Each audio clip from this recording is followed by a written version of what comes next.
J'arrive pas à remettre la main sur mes micros, j'espère qu'on va m'entendre.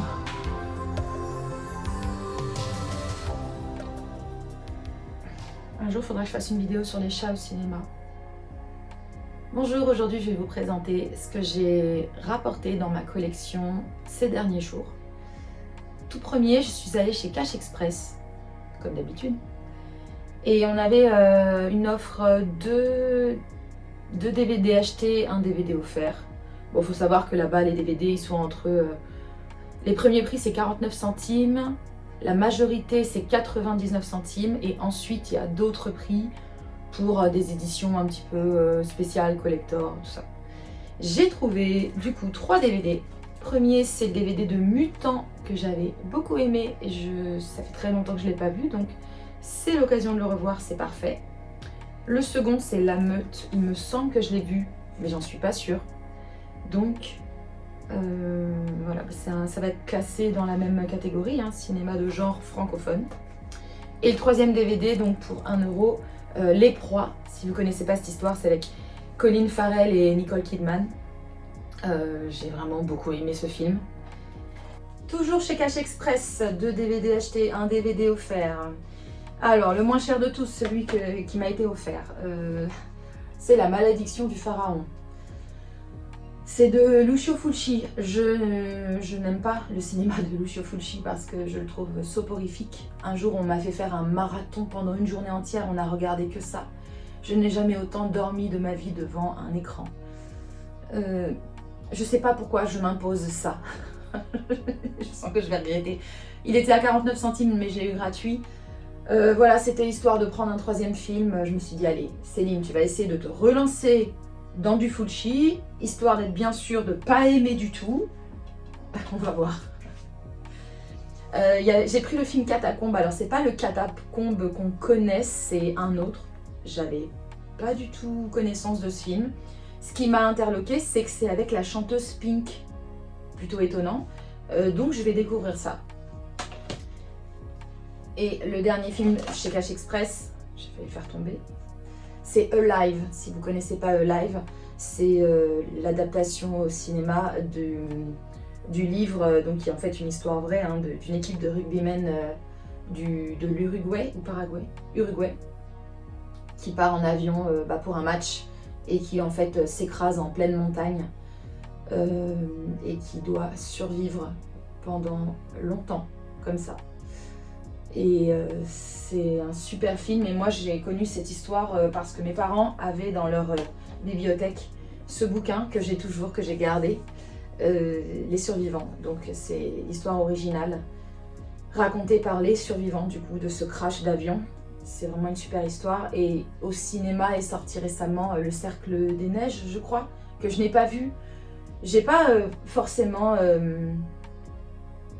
l'intention de le voir, je sais pas. Je connais déjà l'histoire par cœur avec ce livre, plus ce film-là qui est sorti, il me semble, dans les années 90, si je dis pas de bêtises, 93.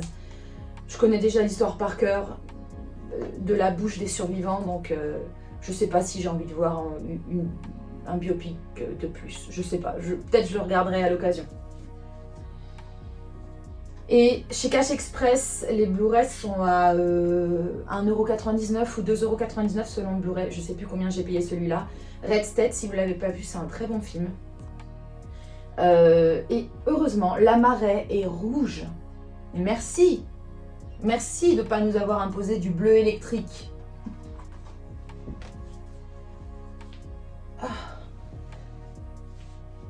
Plaid parce qu'il fait froid. Bon, en même temps, je suis en t-shirt. J'ai eu vraiment beaucoup de chance parce qu'à côté de chez moi, il y avait un vide-maison. Donc, si vous ne connaissez pas le principe, c'est les gens qui ouvrent leur maison juste pour une journée et qui vendent en général l'intégralité de ce qu'il y a dedans, ou presque. Là, en l'occurrence, c'était des gens qui déménageaient, donc ils voulaient se délester de tout ce qu'ils avaient chez eux. Et le monsieur possédait une très belle DVD Tech, pour mon plus grand plaisir. J'ai eu ces superbes éditions dessinées par Laurent Melki de Zombie, La Nuit des Morts Vivants et Le Jour des Morts Vivants. Alors, ce qui est marrant avec les dessins de Laurent Melki, c'est que en fait, ne vous attendez pas à voir ces 3 personnages ces 3 personnages dans les films parce qu'elles n'en font pas partie en fait. Hein. C'était vraiment accrocheur de mettre une femme à moitié nue sur les jaquettes de films d'horreur.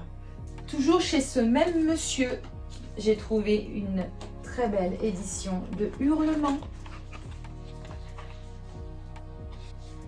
En triptyque, trop joli en carton. Je pense qu'il manque le carton principal, enfin le fourreau ou l'étui principal, mais c'est déjà une très belle édition et le monsieur prenait énormément soin de ses supports physiques parce que tout est vraiment très beau.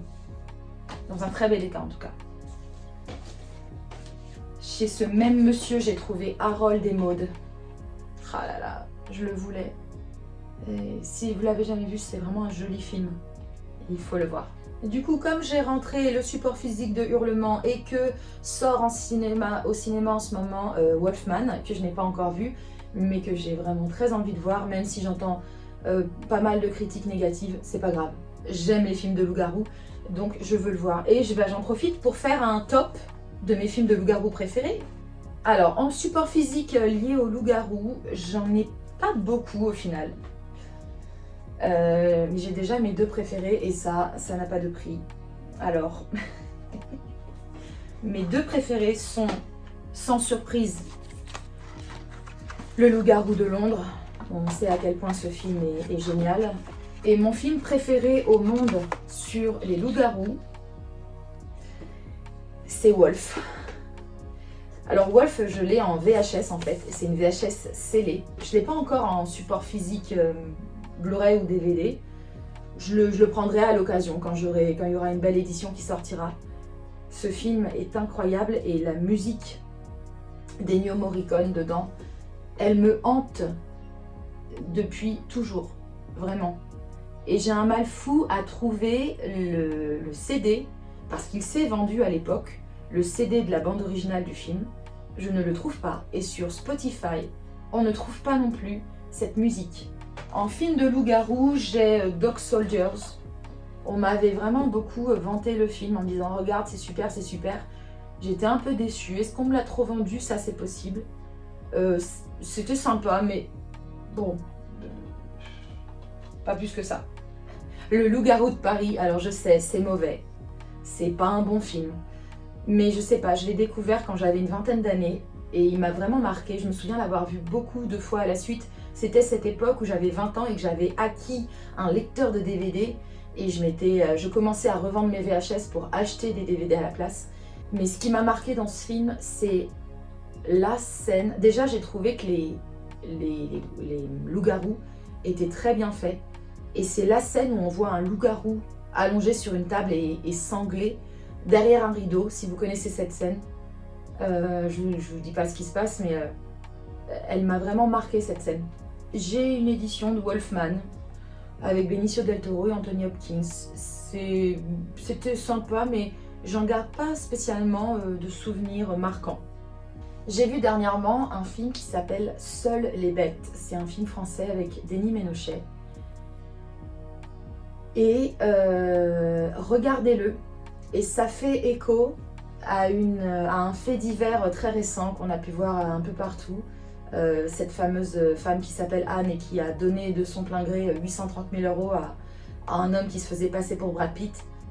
Regardez ce film, vous comprendrez pourquoi je vous en parle. C'est vraiment un film qui m'a beaucoup plu. Et il faut que je vous montre ma dernière trouvaille.